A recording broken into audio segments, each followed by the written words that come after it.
Welcome back. As promised, let's quickly hand you over now to our Abuja studio where Linda Akibe is taking us through. Hello Gimba, thank you for joining us and welcome to the nation's capital. The presidency has formally disassociated itself from an advocacy group which goes by the name I Stand with Buhari and is demanding that the group should immediately stop claiming any alliance with the Buhari administration.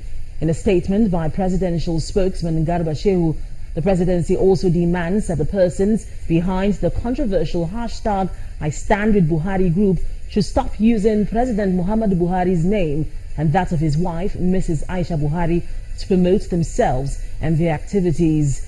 The statement read in part, and I quote, "Among other reasons, we have found it necessary to distance the presidency from the hashtag I Stand with Buhari group because it is a premature and ostentatious celebration of the present administration's achievements and is totally inconsistent with President Buhari's philosophy of service with humility," end of quote. The statement goes on to say that while the present administration has indeed recorded significant successes in its priority areas of improving security across the nation, ending the Boko Haram insurgency, curbing official corruption, and revamping Nigeria's economy, President Buhari is well aware that his government still has a lot of national challenges to overcome. In politics, the leadership of the People's Democratic Party has started a reconciliatory process with former governors of the party with a view to regaining power in 2019. National chairman of the party, Senator Ali Modu Sharif, at a meeting with the former PDP governors, says the move is to foster unity among members. Some of those in attendance include Benga Daniel of Ogun State, Babangida Aliyu of Niger State, Ibrahim Shema of Katsina State, and Ibrahim Shekarau of Kano State. This is the first public reconciliatory meeting which the national chairman of the PDP is having with former governors of the party. According to the chairman, the objective is to reunite the party and wrestle power from the ruling All Progressive Congress in 2019. The chairman is relying on the influence of the former governors as grassroots politicians. There's a lot of oversight on the part of the party.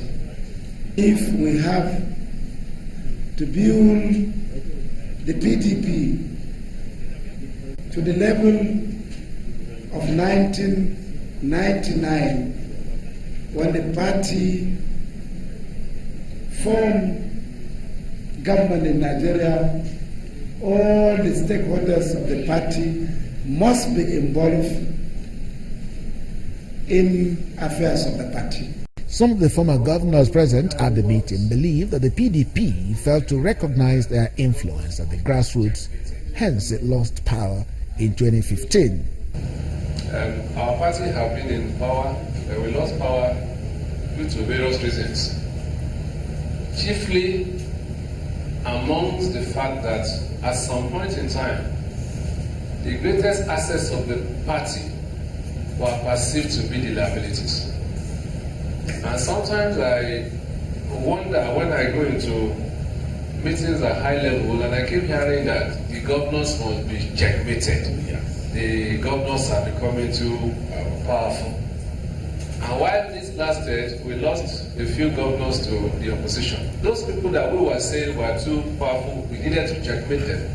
Opposition was very happy to attract them.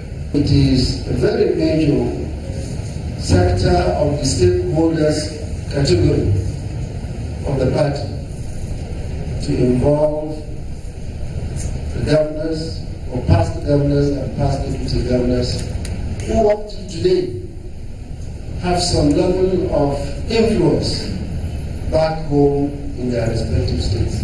The PDP, in a recent National Executive Council meeting, set up committees, including a reconciliation committee, to meet all agreed members ahead of its national conference. Meanwhile, the People's Democratic Party caucus in the Senate is asking President Muhammadu Buhari to set up a panel of inquiry to investigate the violence that trailed the national and state assembly elections in Rivers State. At a media briefing, the Senate Minority Leader, who is also the leader of the caucus, Senator Godswill Akpabio, called on INEC to release the outstanding results in the Rivers State rerun elections. These are members of the People's Democratic Party caucus in the Senate.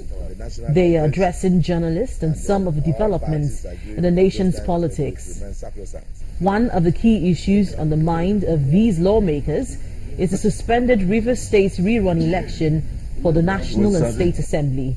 Besides condemning the acts of violence that trailed the election, the federal lawmakers are asking President Muhammadu Buhari to institute a panel of inquiry to ensure that those behind the acts are brought to justice. We must point out that as a caucus, we condemn in totality all acts of violence perpetrated by any group in any election. And we believe that what is happening will not be in the interest of the nation if violence is allowed, if impunity is allowed in any election. And on that note, we call on the President to institute a high-powered commission of inquiry to look into those who murdered most of the PDP faithfuls in the rerun elections in Rivers State, and that the perpetrators should also be brought to book. The Deputy Senate President expressed concern over the inconclusive election. The issue of inconclusive elections is becoming very worrisome to us in the PDP, because what we are dealing with presently are many cases of isolated elections. So if elections are inconclusive when you are dealing with just one state, they were worried about what will happen in 2019. The lawmakers also agreed to send a delegation to commensurate with families of those who lost their lives during the exercise. That's all from Abuja. Back to you, Gimba. Many thanks indeed, Linda Akibe from our Abuja studios. Nigeria's electoral umpire has restated its decision to uphold results of the Rivers rerun elections in the federal and state constituencies where the exercise had been concluded. The Independent National Electoral Commission, INEC, has also promised to announce results in constituencies where it is satisfied that voting and collation were done in compliance with the Electoral Act. In a statement, INEC says that it will conduct fresh elections on a date to be decided in all local government areas, constituencies, registration areas and polling units where the exercise was disrupted before voting was concluded on Saturday, 19th of March 2016. The Commission, however, insists it will not return to Rivers State until a conducive atmosphere for the conduct of fresh elections is guaranteed. According to INEC, even where dates have been fixed and published, the Commission will not hesitate to again suspend the exercise where there is a clear danger or credible threat of a breakdown of law and order. The Commission also commiserates with the National Youth Service Corps, as well as the family, friends and colleagues of Samuel Dumebi Okunta, the Corps member who lost his life while serving as a poll official. Time now for business news on the news at 10. Let's now join Adeshawa Josh, who's taking us through. You first. First Bank.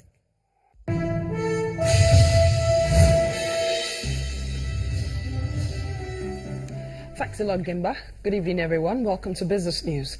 Nigeria's financial markets and main businesses are closed from today till Monday to observe this year's Easter celebrations. The market week was characterized by volatility as the central bank on Tuesday raised its policy rate to a surprising 12%, least expected by traders, asset managers, and research analysts. At Thursday's session, interbank funds jumped by 6% to 13.33% from 7.33% at midweek. Liquidity nosedived from Wednesday as the financial regulator mopped up some 400 billion naira via the new interest rate, and the bank's insurer, NDIC, raised debit note on lenders' deposits. Meanwhile, equities prices recovered 0.63% after the initial shock of 1.01% decline on Wednesday on the MPC rates decision to the upside. Nigeria's current petrol products crunching scarcity and high prices above regulation are not likely to disappear in the month of May, despite assurances issued this week by the Minister of Petroleum Resources, Dr. Ibe Kachiku. Speaking today on Channel's Business Morning, The executive director in charge of stakeholders management at Dangote Group, Mr. Ahmed Mansour, says Nigeria does not have the foreign exchange, the logistics and other necessary structures to ensure a steady and regular petrol supply to its 160 million population. The head of Financial Reporting Council, Mr. Jim Obazi, has blamed regulatory failure for the mounting cases of corrupt practices leveled against an increasing number of private sector organizations. Mr. Obazi says when industry regulators fail in their duties to enforce strict good corporate governance, companies will be emboldened to collaborate with public sector institutions to commit various infractions. The head of the agency was speaking today on Business Morning regarding the new Code of Corporate Governance set to be finalized in the third quarter of 2016. Transcorp Hotel PLC has announced a revenue of 13.4 billion naira in its full year 2015 financial period. The figure represents an 8% decline from the amount posted in the same period of 2014. The hotel chain operating in Abuja, Lagos and Calabar noted that profit before tax grew by 12% from 4.6 billion naira in 2014 to 5.4 billion naira last year. Earnings per share was 47 kobo, while net asset per share was reported at 6 naira 86 kobo. Transcorp Hotel is proposing a cash dividend of 37 kobo to its shareholders. And that's Business News this hour. The news at 10 continues in a moment. I am Adeshewa Josh. You first. First Bank. The Nigerian Content Board has given a clean bill of health on Ladol's compliance to local content in terms of the required percentage of Nigerians involved in the international oil company's offshore operations. The acting Executive Secretary of the Nigerian Content Board, Mr. Patrick Oba, also expressed satisfaction with Ladol's contribution to the nation's socio-economic development. Representatives of the Nigerian Content Board are here on a facility tour at Ladol, a Nigerian logistics company in the oil and gas sector. These officials are inspecting the ultra-modern logistics base for deep offshore operations to ensure local content requirements are met. The tour of the premises continues with inspection of some facilities at site. It's actually impressive, to say the least. It's very impressive, and what I've seen so far is a lot of work being done in compliance with the local content law. So as a matter of fact, without giving percentages, I'm satisfied. The chairman of Ladol, Oladipo Jadesimi, spoke to Channels Television. He shares some of the core values of the company and its prospects in the oil and gas industry. This facility is able to accommodate the largest offshore structures, like an FPSO, for example, or deep sea semi-submersible rigs. And it's almost like starting at the very top, because once you can handle the very largest structure, and of course the smaller structures are like, bread and butter. And the fabrication yard that I'm sure you went through can fabricate practically anything. Once you have the design and the mold, can fabricate anything. And this gives Nigeria a tremendous capacity in local content. Officials of the Nigerian Content Board seem impressed by Ladol's operations. In turn, Ladol pledges to encourage the multinational firms to utilize Nigerian companies as part of efforts to create jobs for Nigerians while ensuring knowledge and technology transfer into the country.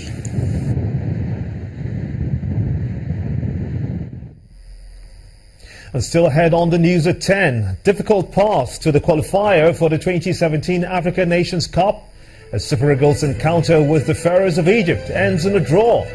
That's on Sports News. Stay with us.